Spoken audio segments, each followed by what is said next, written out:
Dans les vastes plaines du Mandé, là où les collines rouges rencontrent le ciel brûlant, vivait un jeune homme dont le nom résonne encore dans les histoires du soir. Ngolo dira.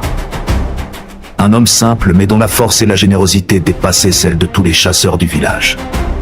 Non loin de là, une jeune fille observait le monde avec une sagesse rare. Son nom était Dunamba, la grande patience.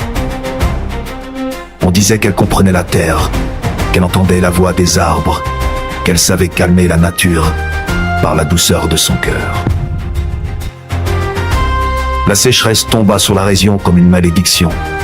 Les puits se vidèrent, les récoltes moururent, les anciens cherchèrent des réponses. Ils parlent alors d'une source sacrée cachée au sommet de la montagne de Kolombougou, gardée par un esprit ancien. Une source capable de sauver tout un peuple, mais que seuls les cœurs purs pouvaient réveiller. Ngolo se leva. Je ferai le voyage. Sa voix ne tremblait pas. Juste après lui, Dunamba se leva à son tour. La force ouvre les chemins, mais la sagesse les éclaire, je t'accompagnerai.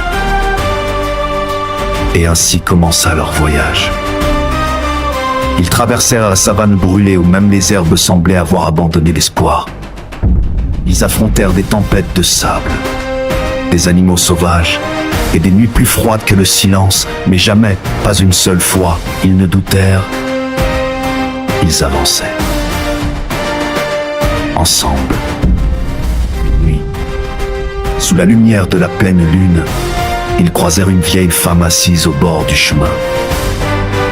Elle tremblait de froid. Elle semblait perdue.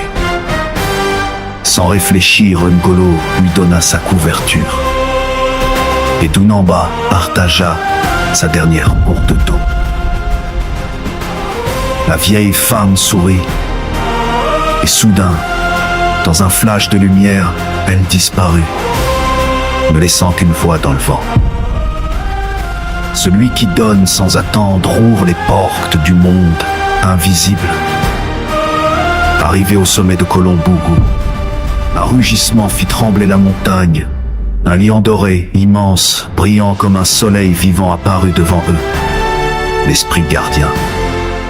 Sa voix résonna comme 1000 tambours. Pourquoi cherchez-vous à réveiller la source sacrée? Ngolo, droit comme un arbre, déclara.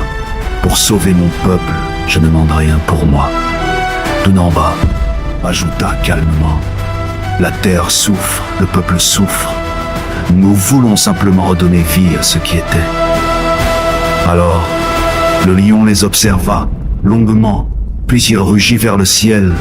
La montagne s'ouvrit. Et une source claire, lumineuse, jaillit du sol comme un miracle. L'eau de la vie venait de revenir au Mandé. Lorsqu'ils rentrèrent au village, la fête fut plus grande que toutes les fêtes connues. Tambours, dans chants, couleurs, joie. Le peuple entier célébra ces deux héros. Les anciens déclarèrent que les générations futures se souviennent. La force seule ne suffit pas. La sagesse seule ne suffit pas. Mais ensemble, elle change le destin d'un peuple. Merci d'avoir regardé. Abonnez-vous, aimez et partagez pour me soutenir.